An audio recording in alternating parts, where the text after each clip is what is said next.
Alhamdulillah, syukur kita kepada Allah Subhanahu Wa Taala kerana dengan limpah kurnianya dapat sekali lagi kita bersama-sama pada malam ini mengulang kaji pelajaran kita menggunakan kitab Idahul Bab di Muridun Nikah bis Shawab sampai ke muka surat yang ke-39, perenggan yang akhir, ya, perenggan bawah sekali. Betul ke? Tiana, tu catatan saya. Abang Haji lama tak jumpa. Bulan 6 hari tu nah. So sampai muka surat 39 Manji nah. 39 perenggan yang bawah je. Ya, baik. Seingat-ingat kita lah ya. Last kali itu kita bincang ya, topik besarnya siapa ingat? Berkaitan dengan apa? Sebulan tak ada lah. Lupa habis. Berkaitan dengan rukun nikah. Okay, nah. Rukun nikah ada berapa? 5. Abang Haji pergi Mekah balik ingat je. Yang pertama, pengantin lelaki. Yang kedua, pengantin perempuan. 3, wali. 4, saksi. 5, ijab kabul. 3 kali sebut ijab. Tak sabar. So itu 5 rukun nikah. Jika sekiranya salah satu daripada 5 rukun berkenaan ataupun salah satu daripada 5 rukun berkenaan tidak cukup syarat, maka tidak sahlah suatu akad nikah. Baik. Dalam 5 rukun ni, rukun apa yang dah kita bincangkan? Siapa ingat?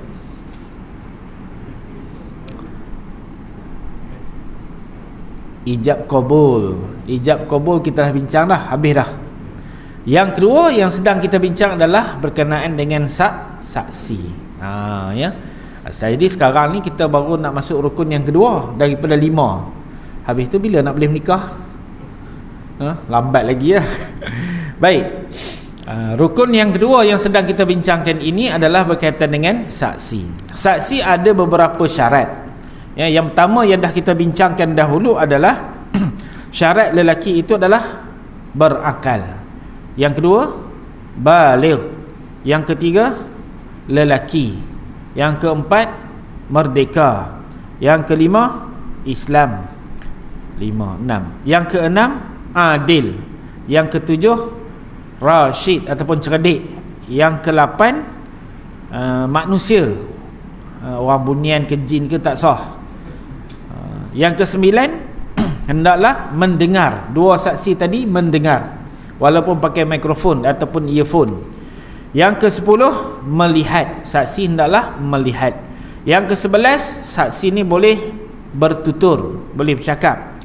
Ke-12, mengetahui bahasa yang digunakan ketika ijab dan qabul. Yang ke-13, hendaklah mengetahui yang akad nikah tu pengantin ke ataupun wakil, wali ataupun wakil. Jadi saksi ni kena tahu. Ni dia nikah kan, nikah anak siapa ni, anak sendiri ke ataupun anak orang lain. Pengantin yang terima ni adakah untuk diri dia ataupun untuk orang lain. Okey, tu syarat saksi. Berapa dah? 13. Yang ke-14, mestilah saksi ini tidak nyanyuk. 14. Yang ke-15, pekerjaan, ya. Pekerjaan tadi adalah pekerjaan yang mulia. Apa? 15 ya. Yang ke-16, hendaklah saksi tadi mastur. Sah saksi dengan mastur adilnya. Jadi sekarang ni kita sedang bincang tentang mastur, bukan mustar, mastur. Apa itu mastur? Tersembunyi sifat adilnya. Kita tak tahu dia ni adil ataupun tidak. Apakah itu adil? Adil ialah tidak fasik. Jadi kita tak tahu yang jadi saksi ni fasik ataupun tidak. Namun pada zahirnya kita melihat bahawa dia ada ciri-ciri orang yang adil. Tapi kalau kita pasti tengok secara kasar pun, ini macam orang fasik. Ini fasik. Apa itu fasik? Fasik ialah orang yang melakukan dosa besar ataupun mengekalkan dosa kecil. Apakah yang dikatakan sebagai dosa besar? Dosa besar ialah suatu perbuatan yang dilarang oleh Allah Ta'ala dan ada janji diazab di akhirat kelak. sama ada janji ini terdapat di dalam Al-Quranul Karim maupun hadis Nabi sallallahu alaihi wasallam. Apabila ada ancaman ini, apabila kita melakukan sesuatu perbuatan itu ada ancaman terhadap azab, sama ada melalui hadis Nabi sallallahu alaihi wasallam ataupun ayat Al-Quranul Karim, maka dia akan dikategorikan sebagai dosa besar. Maka orang yang melakukan dosa besar adalah dikira sebagai seorang yang fasik. Maka orang yang fasik tidak layak untuk menjadi saksi nikah. Namun jika sekiranya tak tahu, nampak gayanya okey je, biasa-biasa je, maka tak payahlah ya kita nak selidik dia. Oh, mereka nak jadi saksi nikah boleh? Oh, boleh. Mereka semayang macam mana? Cukup tak 5 waktu sehari semalam? Macam mana hubungan mereka dengan ibu dan ayah orang yang lebih tua daripada kita? Bagaimana pergaulan dengan masyarakat, terutama jiran tetangga? Tak payah. Tak perlu. Okey nah? Cukuplah pada zahir kita lihat tak ada masalah, maka layaklah dia menjadi saksi. Okey, tidak mastur. Namun jika sekiranya dia ni mastur Islamnya, kita tak pasti dia ni Islam ataupun tidak, itu confirm tak sah dia menjadi saksi. Kalau mastur adil, sah jadi saksi. Mastur Islam, tidak sah jadi saksi. Baik, dalam keadaan itu ya, kita tengok tak ada orang lain dah ya, demo berdua je ada, nampak gayanya okey je apa semua, maka kita jalan akad nikah. Selesai habis jalan akad nikah, tiba-tiba ada orang datang ngabur dekat kita. Tok Siak ngabur ya, Tok Imam khabar, hari tu dengar cerita apa nama Tok Siak khabar ada akad nikah dekat surau kita ya. Ada ya. Siapa nikahkan ni? Oh, ustaz gini. Siapa saksinya? Toh adalah 2 orang ni. Orang ini apa semua. Oi, teman kenal benar dia ni. Ya. Dia ni selalu nampak dekat kedai nombor ekor, contoh. Ya. Maka dia sudah melakukan perbuatan fasik. Maka ada pengakuan daripada saksi yang adil mengatakan bahawa 2 saksi tadi adalah seorang yang fasik, maka batal akad nikahnya. Batal. Tu pergian tu. Dan jikalau mengkhabarkan oleh satu orang adil dengan fasik 2 saksi yang mastur itu, maka batal nikahnya sebab hilang masturnya. Dah hilanglah, tadi kita ragu-ragu dia ni adil ke tidak, adil ke fasik. Nampak gaya macam okey je, jalan akad nikah. Selang 2-3 hari datang Tok Imam khabar bahawa saksi hari itu adalah saksi yang fasik. Tok Imam tak sempat nak datang, Tok Siak je ada seorang.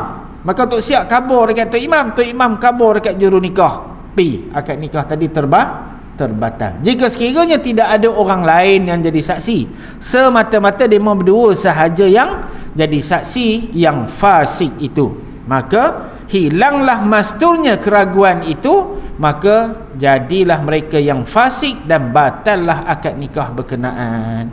Atau dah 3 hari dah tidur sekali, nak kira macam mana?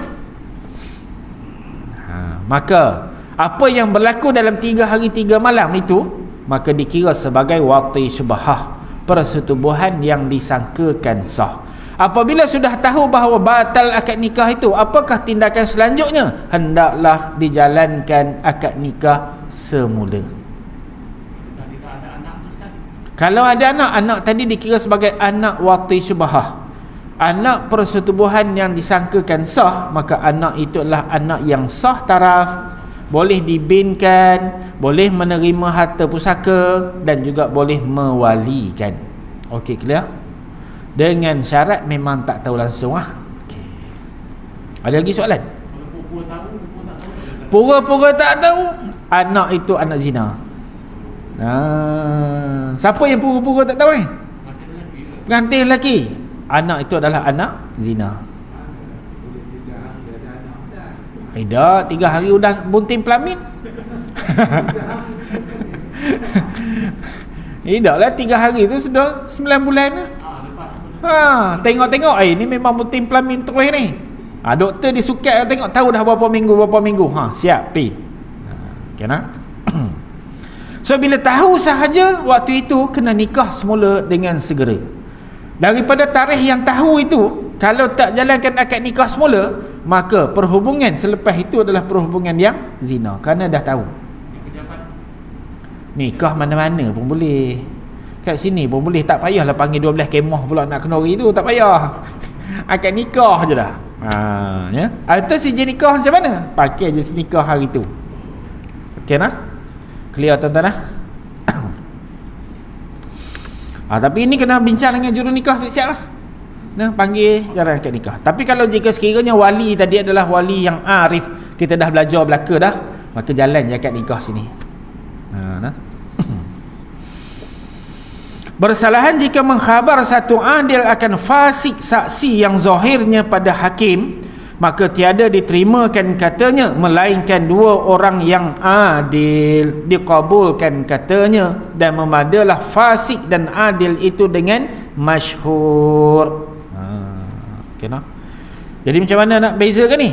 Jika sekiranya ya, hakim mengatakan bahawa saksi ini adalah adil, tapi ada seorang kata, tak, teman tahu benar dia ni adalah fasik. Kalau seorang sahaja yang mengata, yang mendakwa bahawa saksi itu adalah fasik, tidak cukup. Jika sekiranya dia sudah diiktiraf oleh hakim, maka hendaklah dua orang yang adil memperakukan bahawa saksi itu adalah saksi yang fasik, maka barulah diterima akan dakwaan berkenaan. Ya, sila tuan. Boleh. Tadi ceritanya kalau semata-mata demo berdua. Namun jika sekiranya ramai rupa ini, sebab itu sunat kita jalan akad nikah ini di masjid ataupun surau. Buat pula lepas semayang. Jadi senang. Tok Imam ada, Tok Bilal ada, ramai orang ada. Tak semata-mata dua orang yang didaftarkan dalam borang tu. Yang tepat Ustaz, saksi ni daripada orang kawan-kawan kita yang kita tahu bahawa dia tu sembahyang dia tak cukup waktu. Jadi kategori fasik ke kategori apa? Kalau dah kita confirm bahawa dia sembahyang tak cukup 5 waktu sehari semalam, maka dia adalah orang yang fasik. Kenapa fasik pula? Kerana dia sudah meninggalkan satu perkara yang wajib. Apakah perkara yang wajib? Solat 5 waktu. Kerana kata Nabi SAW, as-salatu imanuddin, sembahyang itu adalah tiang agama. Faman aqamaha, barang siapa yang mendirikan solat, faqad aqamaddin, maka dia telah mendirikan agama. Faman tarakaha, barang siapa yang meninggalkan solat, faqad hadamaddin, maka dia telah meruntuhkan agama. Aqimus salah wa atuz zakah, kata Allah Ta'ala, dirikanlah solat dan tunaikanlah zakat. Okey, tak apalah kalau dia tidak juga, tapi pastikan ada orang lain yang adil yang sama-sama dalam majlis tu. Kita duduk ramai-ramai macam ni, tak apa, dia tidak juga tulis tu saksi 25%, jalan je lah. Ya. Yang lain ada Yang lain ada boleh cover. Sebab itulah sunat kita hadirkan orang yang sulaha, orang yang soleh, dan juga orang yang alim dalam sama-sama majlis akad nikah. Walaupun nama dia tak didaftarkan, boleh dia jadi saksi dan dia boleh menyaksikan akad nikah berkenaan. Okey nah? Alright. Ada lagi soalan? Ya.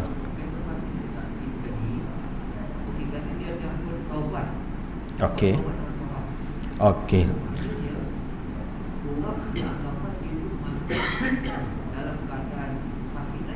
Okey.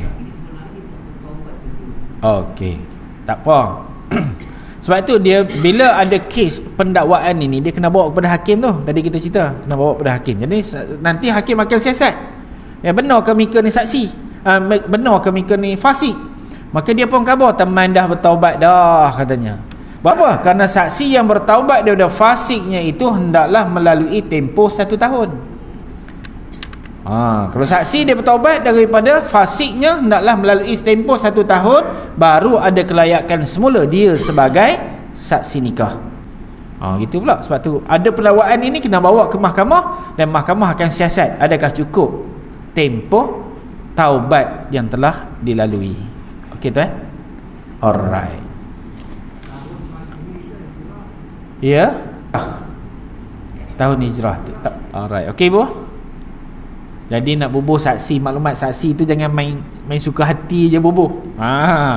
Pastikan dia sudah mencukupi. Ni hak kita bincang ni 16 syarat. Setakat ni lah. Tapi nak memudahkan pada saya lah, jangan nikah di surau atau masjid sebab kata tu imam dengan Bilal ada di situ. Sebab tu sunat jalankan akad nikah ni. Ni kita tengok. Ingat balik. Flashback. Ya. Sunat akad nikah ini pada waktu bila? Pada waktu sebelum khutbah. Harinya hari Jumaat. Waktunya sebelum khutbah Jumaat. Kena. Bulannya? Bulan apa? Siapa ingat? Bulan apa yang sunat akad nikah? Lupalah. Bulan Syawal. Sunat jalan akad nikah ni bulan Syawal. Kenapa? Kerana Nabi SAW akad nikah dengan Aisyah radhiyallahu anha pada bulan Syawal. Itu sunat tu. Okey. Harinya hari Jumaat. Waktunya sebelum khutbah. Tempatnya di masjid ataupun surau. So tempat ada dah sunat. So kalau kita buat di masjid, yang pertamanya dapat pahala sunatnya. Yang kedua, mudahkan urusan. Tok Imam ada, Tok Bilal ada, Tok Syak ada. Semua orang ni orang masjid Melaka. Walaupun mereka tidak didaftarkan dalam berang tu, tapi dia ada, maka mereka boleh mengesahkan suatu akad nikah berkenaan. Okey Tuan Ji. Alhamdulillah. Ada lagi soalan? Ya.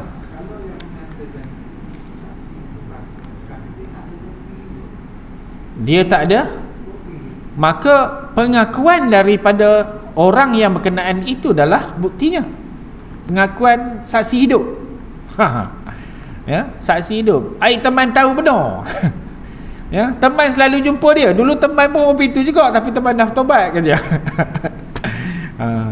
Jadi dia kena buktikan bahawa dia juga sudah bertaubat. Alah Mika. Teman taubat dulu lagi pada Mika. Jawab balik dia. Ya. Wallahu a'lam. Okey, sambung lagi. Dan memadalah fasik dan adil itu dengan masyhur. Masyhur ni makna apa? Maknanya orang kenal. Sebutnya nama ni, tahu dah panggil dia. Itu masyhur. Ya. So kalaulah dia buat jahat tu seorang-seorang, dia buat main judi online seorang-seorang di rumah, siapa pun tak tahu. Jadi kita tengok pada zahirnya, duk datang masjid selalu. Gunalah apa yang zahir sahaja. Apa yang tersembunyi itulah namanya mastur, dan kita tidak diwajibkan untuk menyiasat sampai ke dalam bilik tidur dia. Dia minum minuman yang memabukkan seorang-seorang dalam rumah. Bini pun tak tahu, anak pun tak tahu, sebagai contohnya. Minum air ketum. Yalah. Minuman memabukkan, apa-apalah dah. Ya, maka sah dia sebagai saksi. Okey, clear? Namun jika sekiranya dia datang pada malam ini, dia tahu dah orang lantik juga dia jadi teman tak sure dah, hari tu teman tak dapat datang, ada hal gini-gini, maka hendaklah dia melarikan diri daripada diminta menjadi saksi oleh pasangan pengantin. Kena sedar diri lebih kurang lah. Okey nah? Ada lagi? Dan jikalau nyata kemudian daripada akad keadaan saksi itu fasik atau sahaya atau kafir atau lainnya, tiada sah nikahnya. Lepas akad nikah baru tahu, maka tidak sah akad nikah hari itu, dan hendaklah akad nikah semula. Dan hanya kenyataan yang demikian itu dengan saksi atau dengan ikrar dua laki isterinya atau diketahui oleh hakim. Bagaimana nak memutuskan bahawa selepas akad nikah baru tahu bahawa saksi tadi fasik? Bagaimana kita nak mengetahui bahawa saksi tadi fasik? Yang pertama melalui pengakuan. Pengakuan daripada siapa? Pengakuan daripada dua orang yang adil mengadu kepada hakim. Hakim memutuskan. Yang kedua, pengakuan daripada pasangan suami isteri. Sama ada suami ataupun isteri ataupun kedua-duanya memperakukan bahawa saksi itu adalah saksi yang fasik, batal akad nikah ni. Okey, clear lah. Namun jika sekiranya seorang je, suami je mendakwa bahawa saksi tadi adalah fasik salah seorangnya, seorang lagi okey, seorang lagi teman pernah jumpa katanya, baru lagi teman jumpa, maka batal akad nikah, ya. Namun jika sekiranya suami mengatakan saksi itulah fasik, isteri kata tidak, pula bergaduh dia dengan suami isteri, seorang kata fasik, seorang kata tidak, bagaimana nak buat? Tengok bawah ni. Tetapi tiada memberi bekas dengan kata keduanya adalah kedua kami tak kala akad itu fasik. Maka jika mengikrar oleh suami akan fasik saksi dan engkar isterinya, diceraikan antara keduanya. Kalau seorang kata saksi fasik, seorang lagi kata tidak, maka terfasah perkahwinan mereka. Dan diberikan setengah mahar musamma jika belum lagi dukhul, dan sekaliannya jika sudah dukhul. Apa maksudnya tu? Apabila ada perbezaan pendapat di antara suami dengan isteri tentang status adil ataupun fasik pada saksi itu, maka difasahkan perkahwinan mereka dan hendaklah diberikan kembali mahar musamma. Mahar musamma apa dia? Dulu kita dah bincang, mahar ini, mas kahwin ni ada dua. Ingat lagi tak? Yang pertama mahar musamma, yang kedua mahar misil. Apa itu mahar musamma? Mahar mas kahwin yang jumlahnya disebut ketika akad, itu mahar musamma. Mahar misil ialah kadar mas kahwin yang ditetapkan oleh pihak berkuasa, sama ada mahkamah ke, kerajaan ke, dan sebagainya. Okey, clear sikit tu? Maka bila berlaku perbezaan pendapat ini, terfasah perkahwinan mereka. Tengok demo suami isteri tadi dah pernah tidur sekali ke belum? Udah ustaz, balik sana honeymoon dah, maka wajib bagi sekaliannya. Mas kahwin tadi hari tu sebut berapa? RM501. RM501 kena pulang balik. Jika sekiranya belum lagi dukhul, maka pulangkan separuh milik isteri, separuh lagi kena pulangkan balik kepada suaminya. Okey, clear? Alright.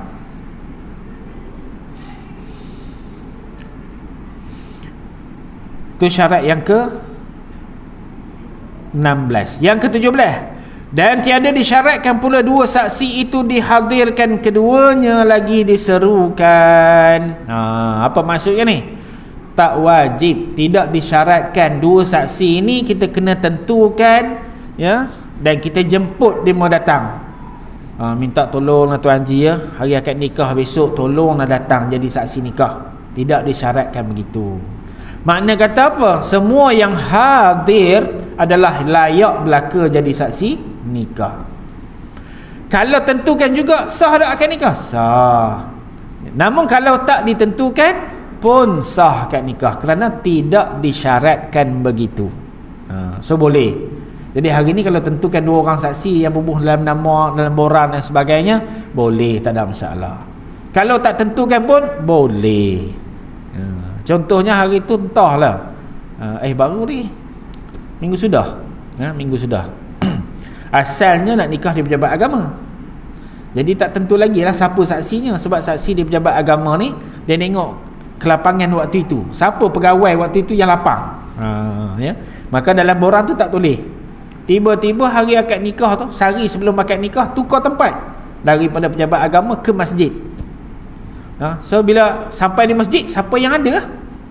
Maka tidak ditentukan. Maka lepas akad nikah barulah buat sijil nikah. Boleh, tak ada masalah, ya. Maka memadalah dengan hadir keduanya itu dengan sendirinya.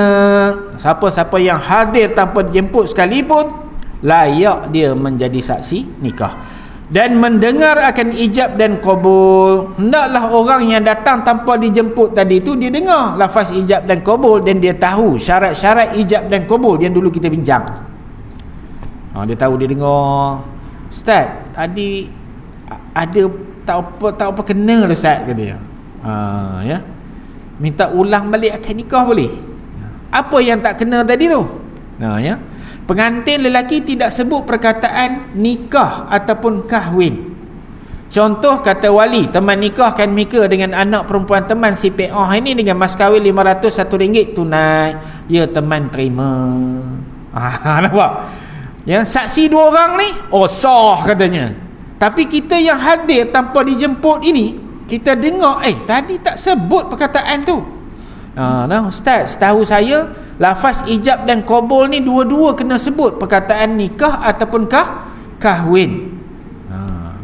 Sila akad nikah semula katanya. Itu ayat kasar sikit tak?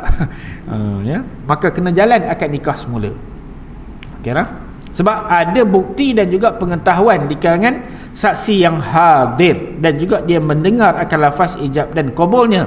Maka jika sekiranya menepati semua syarat-syarat bagi semua rukun, maka sahlah akad nikah walaupun tidak dijemput.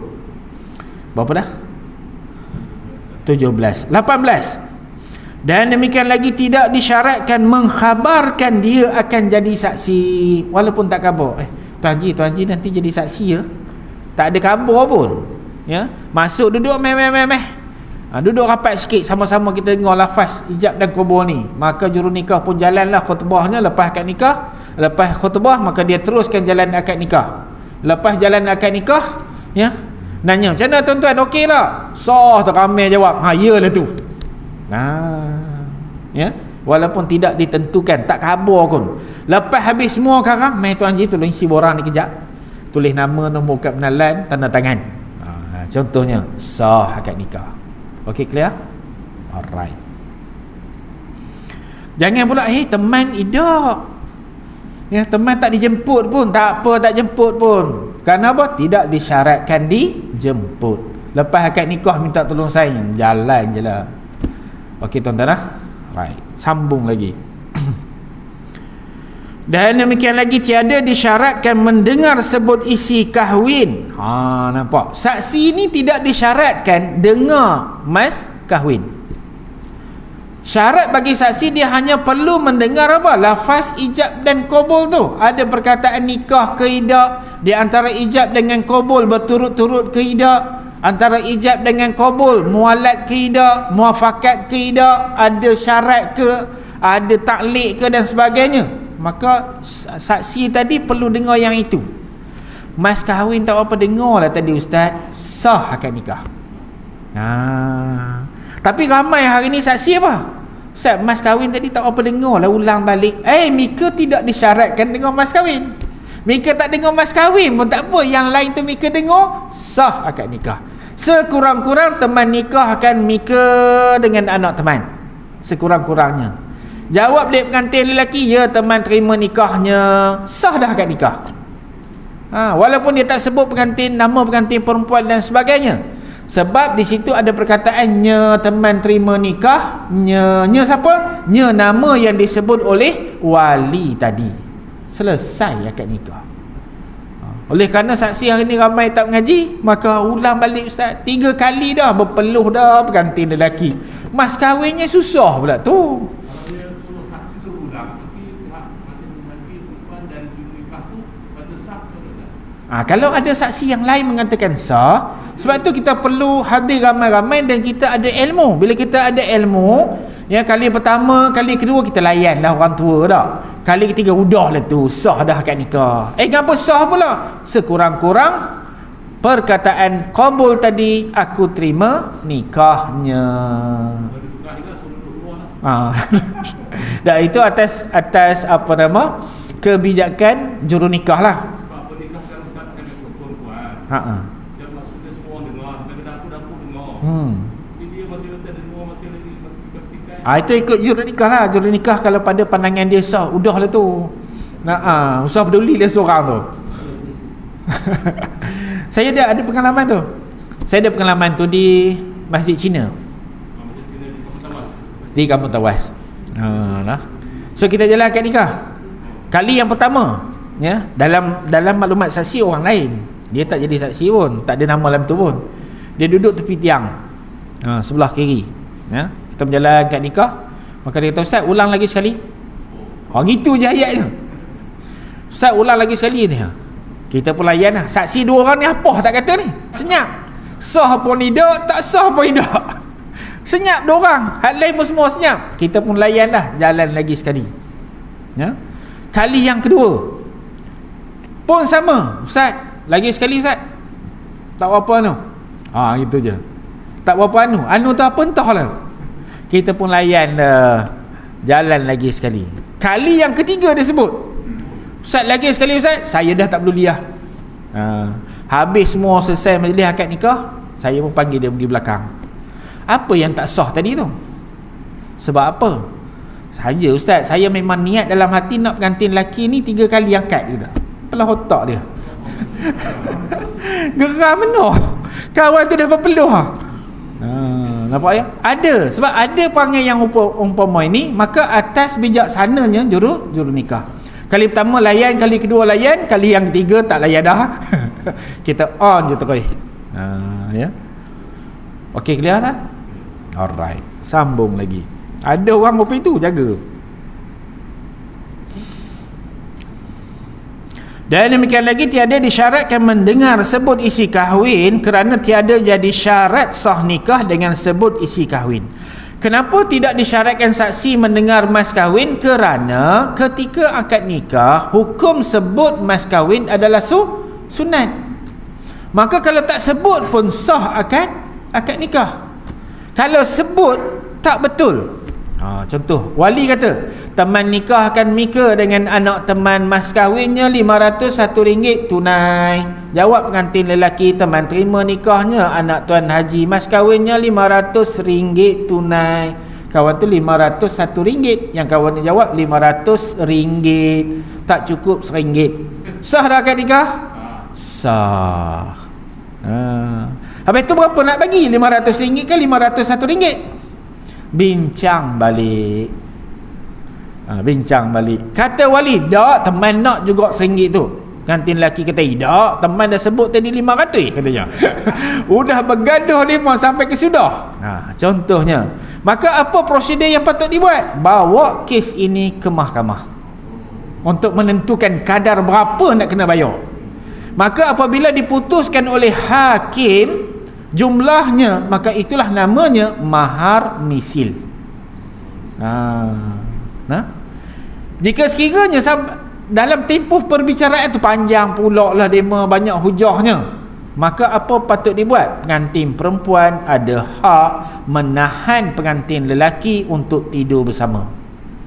Bang, kadar tul belum diputuskan lagi. Palang tu abang tak boleh keluar lagi bang. Kita masuk tol tadi nak keluar, baki dalam touch angle tu tak cukup. Boleh keluar tak? Tak cukup RM1 aja. Tak dibukanya dia.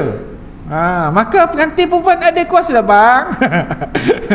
Ya, touch angle dia jenuh, touch dah tak mahu je dibuka. Kata abang tidur kat luar dulu, teman tidur kat dalam seorang. Ada kuasa. Namun jika sekiranya tengah-tengah malam tu datang pula kilat sabun menyambung, dia pun takut, bang masuklah dalam, takut tidur seorang, selesai. Okey, clear? Telan tak demo lah. Maka pengantin perempuan tu ada kuasa di situ. Okey lah, faham ya? So usah risau. Usah risau. Apa RM1 pun nak berkira? Tak, teman keras katanya. Ya. Syarat-syarat yang diperlukan kepada pengantin, sebabnya ada tanya banyak sangat untuk pengantin tak berjawab. Tidak disyaratkan pun. Tidak disyaratkan. Namun atas inisiatif juru nikah masing-masing untuk memastikan bahawa pasangan pengantin tadi kenal agamanya. Gitu je. Namun seperti mana yang kita faham, bila jadi pengantin duduk atas chair tu, kepala otak tu tah merata-rata dah mikirnya. Yang ngapai malam tadi pun habis lupa dah. Kadang-kadang lafaz ijab kabul tu dah ngapai 3 bulan, mari depan tu dah lebu. Ya, kejap aku, kejap saya. Biasa kita duk ngapai aku terima nikahnya. Mari juru nikah, saya nikahkan anda. Udah, dia nak jawab aku ke saya? Jawab saya, aku sekarang rasa tak kena. Hak ngapai hari tu 3 bulan tu ngapai aku. Sudah. Ya, maka berterabur kat situ. Aku terima nikahnya saya. Udah. Dia duduk atas tu macam-macam dah dia punya emosi dia. So kita layanlah dengan baik, insya-Allah. Okey ibu nah. Alright. Sambung lagi. Kalau misalnya ada nikah tu berkhutbah setelah tu kita buka modal pengantin tu kan. Berkhutbah di sini sekali.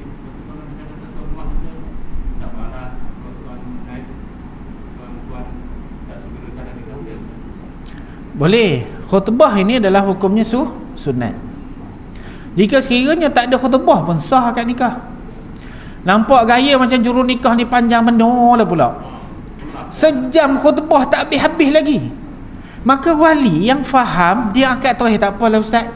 Ya, kami akad nikah dulu. Sekarang ustaz sambung balik khutbah tu.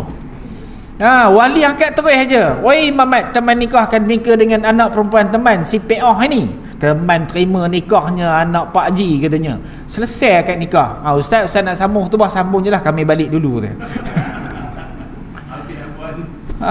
Boleh. Boleh no?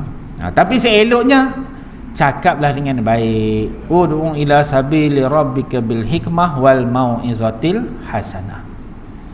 Sebab itu kena ada dua-dua pihak yang saling bertoleransi.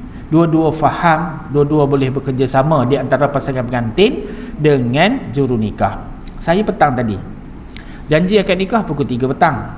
Kena janji akad nikah pukul 3 petang. Nak azan dulu ke kita terus sikit lagi? Terus sikit je. Habis cerita ni je. Saya datang rumah pengantin 2.50. Ada 10 minit ekstra. So sampai telefon pengantin perempuan, Raidah, ya. Akad nikah hari ni ke? Akad nikah hari ni. Pukul berapa? Pukul 3 petang kata. Okey, pengantin lelaki dah sampai ke belum? Pengantin lelaki belum sampai lagi. Rumah pengantin lelaki dengan pengantin perempuan seberang jalan je. Seberang jalan selang 2 buah. Selang 2 pintu. Memang kemah tu, kemah pasang depan rumah perempuan sampai depan rumah lelaki. Cantum. So saya tunggu sampai 3-10 minit. Tak sampai-sampai lagi pengantinnya. Saksi sudah bising. Saksi orang kampung itu juga. So dia nampak kereta saya ada, dia datang. Ustaz, rumah kat sini je, parking kat sana pun boleh. Tak apa, saya parking sini senang. Dah mengadap jalan besar lah, saya kata. Sekarang nak balik ke pejabat ke ada hal urusan lain cepat, saya kata. Saya kabur dia, saya dah telefon pengantin dah, kata pengantin lelaki tak sampai lagi. Apa tak sampai, rumah depan je katanya. Lama dia pergi rumah pengantin lelaki tu panggil. Mai pergi cepat, ustaz banyak kerja tu kata. Ya. Pengantin lelaki pun dah masuk dah. Dah masuk, kita dah tengah buat lafaz wakalah ni. Dah buat wakalah, tanya pengantin perempuan, Mika setuju tak ni? Ayah nak wakil kat saya. Setuju ustaz. Udah Mika pergi duduk atas tu. Ya. Tengah saksi nak, pengantin lelaki dah duduk dalam. Yang dah duduk atas syur dah. Pengantin perempuan dah atas syur dah. Wali tengah masuk rumah. Tengah saksi nak sign borang wakalah tu. Keluarga pengantin lelaki panggil pengantin lelaki keluar balik daripada rumah. Apa halnya? Nak bergambar kenang-kenangan. Dah 3.20. Saya kata lepas akad nikah kan bergambar lah sampai besok pun tak ada masalah. Panggil juga pergi gambar. Saya pukul 4 ada janji dengan orang lain. Ya? Ini kita dah habis masa kat situ dah setengah jam. Nyodah saya kata tak apalah, kalau nak bergambar dulu. Teman balik dulu. Mika tunggu, kakak teman datang balik. Pengantin lelaki apa tak kata dah. Muka dah masam dah. Ya, saya pun keluar balik pergi selesai kerja tu. Tengah selesai kerja sana tu, bapak pengantin lelaki telefon, ustaz minta maaf lah. Ya, tadi silap faham sikit. Tak apa. Sekarang teman datang balik. Nunggu kat situ, jangan pergi mana-mana. Teman nak selesai kerja. Bukan, sekarang kalau kita tunggu layan dia, sekarang janji kita dengan yang selepas itu lewat pula. Sebab peruntukan masa memang kita bagi sejam di antara satu pasangan dengan pasangan yang lain. Mika tunggu next trip. Penyudah kena apa itu. So kita kena saling faham, memahami. Jangan nak juru nikah aja faham pengantin hafal tak faham kan juru nikah, jam juga. Gitulah lebih kurangnya tak. So kena saling bertoleransi di antara dua pihak yang sedang melaksanakan tanggungjawab ini. Okey. Dan demikian lagi sah dua saksi itu daripada dua anak laki isteri. Yang ni insya-Allah kuliah bulan depan boleh dah. Boleh tak anak pengantin lelaki menjadi saksi akan akad nikah bapaknya? seorang anak pengantin lelaki, seorang anak pengantin perempuan. Contoh, duda nikah dengan janda. Duda pun ada anak lelaki, janda tu pun ada anak lelaki. Payah panggil orang tu imam, susah benar katanya. Ya, bagi je dua-dua anaknya jadi saksi. Sah tak? Ataupun kedua-duanya anak pengantin lelaki, ataupun kedua-dua saksi itu adalah anak pengantin perempuan. Bagaimana situasinya? Tunggu kuliah bulan depan. Wallahu a'lam. Ada soalan last? Ha? Dah bagi rasa teringat bulan depan kena datang. Wallahu a'lam. Auzubillahi minasyaitonirrajim. Bismillahirrahmanirrahim. Alhamdulillahirabbil alamin wassalatu wassalamu ala asyrafil anbiya'i wal mursalin wa ala alihi wa sahbihi ajma'in. Allahumma rzuqna ya rabbi fahman nabiyyin wa hifzal mursalin wa ilhamil malaikatil mukarrabin fi afiyatin ya arhamar rahimin. Rabbana hab lana min azwajina wa zurriyyatina qurrata a'yun waj'alna lil muttaqina imama. Rabbana atina fid dunya hasanah wa fil akhirati hasanah wa qina azaban nar. Wa sallallahu ala sayidina Muhammadin wa ala alihi wa sahbihi wasallam. Walhamdulillahi rabbil alamin. Taqabbalallahu minkum